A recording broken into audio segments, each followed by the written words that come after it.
Di sebuah sudut tenang kota Garut, hiduplah seorang janda muda bernama Devi. Usianya baru menginjak 30 tahun, namun matanya menyimpan cerita yang lebih tua dari umurnya. Sejak suaminya meninggal 2 tahun lalu, akibat kecelakaan di jalan lintas pegunungan, Devi menjalani hidup dengan sederhana membuka warung kecil di depan rumah peninggalan orang tuanya. Setiap pagi, kabut Garut turun pelan, menyelimuti atap rumah dan ladang-ladang teh. Devi selalu bangun lebih awal, menyiapkan air panas, menyoda kopi, lalu membuka warungnya dengan senyum tipis. Warga sekitar mengenalnya sebagai perempuan ramah, kuat, namun pendiam. Tak banyak yang tahu, setiap senyum itu sering menutupi rasa sepi yang belum sepenuhnya sembuh. Meski berstatus janda muda, Devi kerap menjadi bahan bisik-bisik. Ada yang iba, ada pula yang sekadar ingin tahu. Namun, Devi memilih diam. Ia belajar bahwa tidak semua hal perlu dijelaskan, cukup dijalani. Baginya,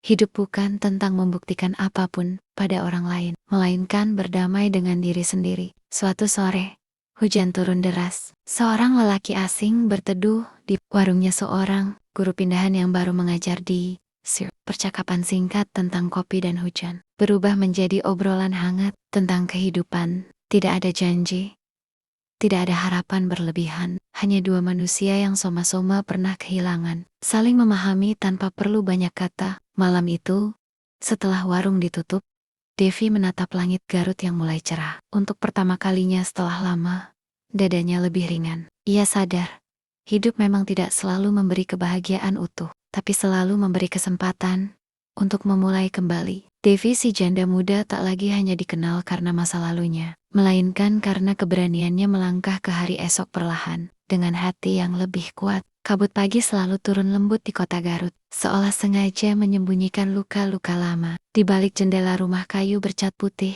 Devi, seorang janda muda, duduk menatap jalan kecil yang masih basah oleh embun. Usianya 30 tahun, namun hatinya pernah patah di usia yang jauh lebih muda saat takdir merenggut suami yang paling ia cintai. Sejak hari itu, cinta menjadi kata yang jarang ia sebut, tapi sering ia rindukan. Warung kecil di depan rumahnya bukan hanya tempat mencari nafkah, melainkan pelarian dari sepi. Setiap senyum yang ia berikan pada pembeli adalah doa agar hatinya ikut sembuh. Banyak mata menatapnya dengan rasa penasaran, namun tak satu pun benar-benar memahami betapa sunyinya malam-malam yang ia lalui sendirian. Hingga suatu sore, hujan turun perlahan, dan seorang lelaki berhenti di warungnya. Namanya Raka. Tatapannya tenang, suaranya hangat, seolah tidak ingin mengganggu kesedihan yang mungkin masih tersisa di hati. Devi, obrolan sederhana tentang kopi, hujan, dan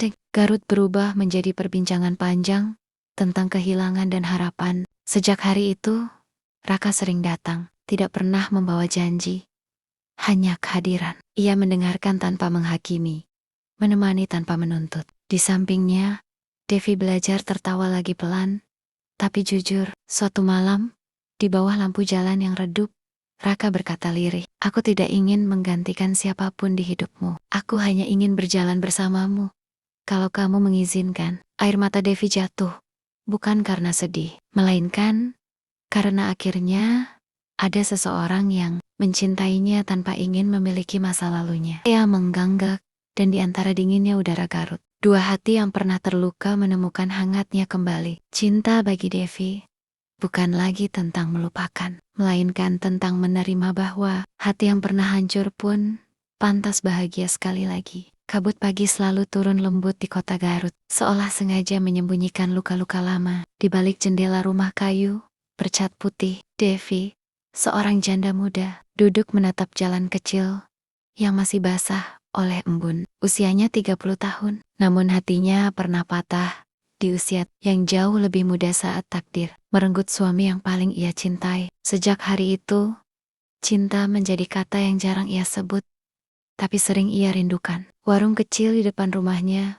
bukan hanya tempat mencari nafkah, melainkan pelarian dari sepi. Setiap senyum yang ia berikan pada pembeli adalah doa agar hatinya ikut sembuh. Banyak mata menatapnya dengan rasa penasaran, namun tak satu pun benar-benar memahami betapa sunyinya malam-malam yang ia lalui sendirian. Hingga suatu sore, hujan turun perlahan, dan seorang lelaki berhenti di warungnya. Namanya Raka. Tatapannya tenang, suaranya hangat, seolah tidak ingin mengganggu kesedihan yang mungkin masih tersisa di hati. Devi, obrolan sederhana tentang kopi, hujan, dan Garut berubah menjadi perbincangan panjang tentang kehilangan dan harapan. Sejak hari itu, Raka sering datang, tidak pernah membawa janji, hanya kehadiran. Ia mendengarkan tanpa menghakimi, menemani tanpa menuntut. Di sampingnya, Devi belajar tertawa lagi pelan.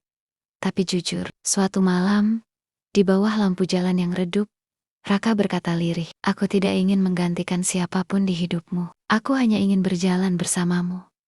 Kalau kamu mengizinkan." Air mata Devi jatuh, bukan karena sedih, melainkan karena akhirnya ada seseorang yang mencintainya tanpa ingin memiliki masa lalunya. Ia mengganggak, dan di antara dinginnya udara Garut, dua hati yang pernah terluka menemukan hangatnya kembali. Cinta bagi Devi bukan lagi tentang melupakan, melainkan tentang menerima bahwa hati yang pernah hancur pun pantas bahagia sekali lagi. Kabut malam Garut turun lebih tebal dari biasanya, seolah ingin menyembunyikan rahasia yang tak seharusnya lahir. Di balik rumah sederhana itu, Devi kembali duduk sendiri di beranda. Sejak kehilangan suaminya, ia bersumpah tak akan membuka hatinya lagi. Namun takdir seringkali datang tanpa permisi. Namanya Arman. Ia bukan orang asing sepenuhnya. Arman adalah lelaki yang sering membantu urusan administrasi kelurahan Rama.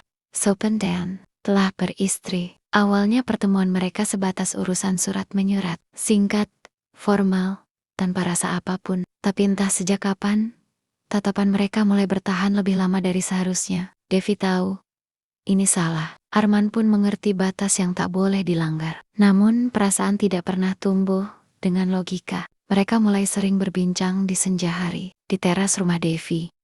Dengan jarak yang selalu dijaga, tak ada sentuhan, tak ada janji. Hanya kata-kata yang perlahan mengisi kekosongan yang lama mereka simpan. Arman merasa hidupnya hambar dalam pernikahan yang dingin. Devi merasa, untuk pertama kalinya sejak lama, ada seseorang yang benar-benar melihatnya sebagai perempuan, bukan sekadar janda. Suatu malam, hujan turun deras. Arman berdiri di depan rumah Devi, lebih lama dari biasanya. "Aku seharusnya tidak di sini," katanya lirih. "Aku juga seharusnya menyuruhmu pergi," jawab Devi dengan suara bergetar. Namun mereka tetap diam, berdiri, terjebak di antara rasa dan dosa. Tak ada ciuman, tak ada pelukan, hanya dua hati yang saling mencintai dalam ketakutan. Devi menangis setelah Arman pergi malam itu. Ia tahu, cinta ini tak akan pernah memiliki masa depan yang layak. Tapi hati manusia tidak selalu tunduk pada kebenaran. Romansa itu akhirnya menjadi luka yang indah sekaligus menyakitkan. Cinta yang tak bisa dimiliki,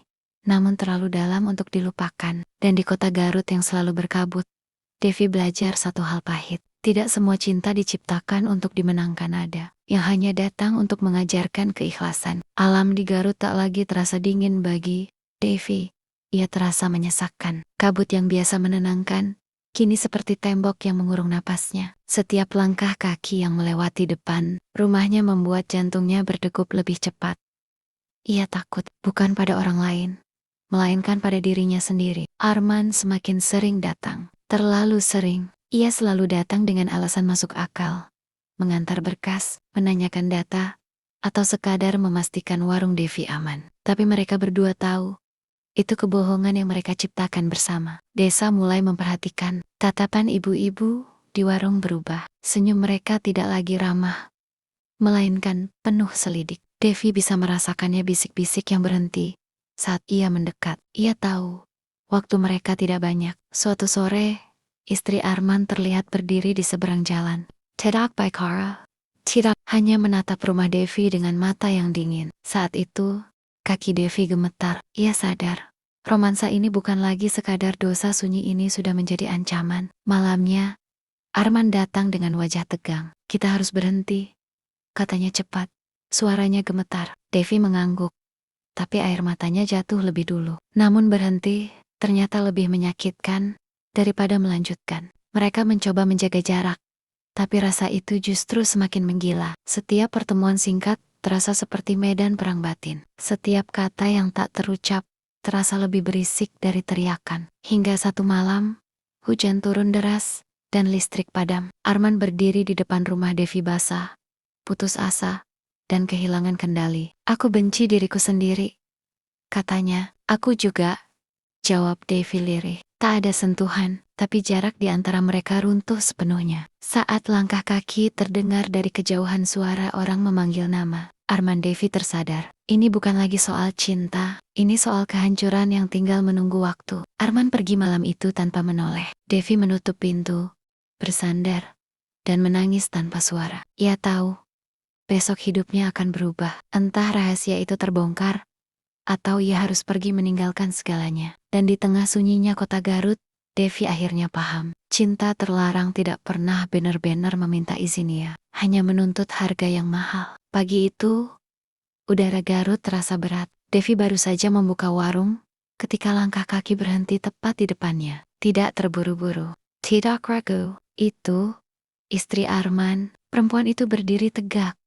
Wajahnya tenang, terlalu tenang untuk sebuah amarah. Matanya menatap Devi tanpa berkedip, seolah sudah lama menyimpan jawaban atas semua kecurigaan. "Kita perlu bicara," katanya singkat. Devi tahu, tidak ada lagi tempat untuk bersembunyi. Mereka duduk, berhadapan. Tidak ada teriakan, tidak ada tangisan. Justru keheningan itulah yang paling menyiksa. Lalu kalimat itu jatuh pelan, tapi mematikan. "Aku tahu semuanya." Dunia Devi runtuh seketika. Tangan yang menggenggam cangkir kopi bergetar hebat. Ia ingin menyangkal, ingin berbohong, tapi sorot mata perempuan di depannya mematikan semua kata. "Tidak pernah ada apa-apa yang pantas," Devi akhirnya berkata lirih. "Perasaan saja sudah cukup menghancurkan," jawab istri Arman dingin. Berita itu menyebar cepat, lebih cepat dari yang Devi bayangkan. Tetangga yang dulu ramah kini memalingkan wajah. Bisik-bisik berubah menjadi tuduhan. Nama Devi tak lagi disebut sebagai janda kuat, melainkan perempuan perusak rumah tangga. Sore harinya, Arman datang. Wajahnya hancur. "Aku sudah kehilangan semuanya," katanya. Devi menatapnya dengan mata merah, tapi suaranya tegas. "Bukan kamu saja.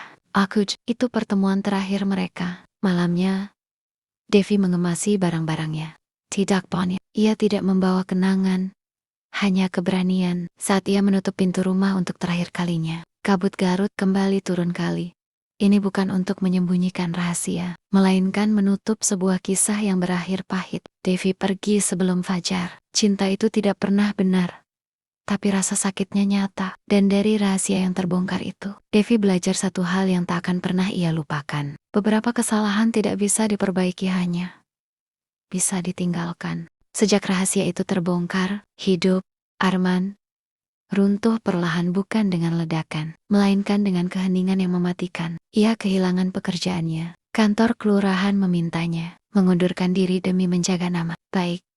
Teman-teman yang dulu menepuk pundaknya kini berpaling. Rumah yang pernah ia sebut tempat pulang berubah menjadi ruang dingin tanpa suara. Istrinya memilih pergi, membawa anak mereka, meninggalkan Arman sendirian dengan penyesalan yang tak punya ujung. Setiap malam, Arman duduk di teras rumah kosongnya, menatap jalan yang tak lagi dilalui siapapun. Nama Devi masih tinggal di kepalanya, bukan sebagai harapan, melainkan sebagai kesalahan terbesar yang tak bisa ia perbaiki. Ia pernah mencoba mencari Devi, tapi perempuan itu telah benar-benar menghilang dari Garut. Musim hujan datang lebih panjang tahun itu. Jalan pegunungan licin, kabut turun terlalu cepat. Suatu malam, sepulang dari kota, Arman memaksa pulang, meski tubuhnya lelah dan pikirannya kacau. Hujan mengguyur tanpa ampun. Di tikungan tajam yang dulu sering ia lewati tanpa ragu, kendaraannya tergelincir. Tajih, kabar itu menyebar pelan seperti bisik-bisik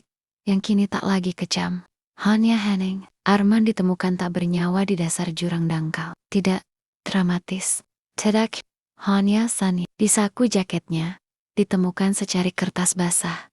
Tulisannya hampir luntur. "Aku kalah oleh perasaanku sendiri." Jauh dari Garut, Devi mendengar kabar itu dari orang asing. Ia terdiam lama, tidak menangis, tidak menjerit, hanya duduk dan memejamkan mata, membiarkan satu napas panjang keluar dari dadanya. Cinta terlarang itu telah mengambil segalanya dari Arman. Don't bogey, Devi. luka itu akan tinggal selamanya sebagai pengingat bahwa satu kesalahan bisa mengubah seluruh hidup. Inilah akhir Arman, bukan karena ia tidak dicintai, melainkan karena ia mencintai dengan cara yang salah.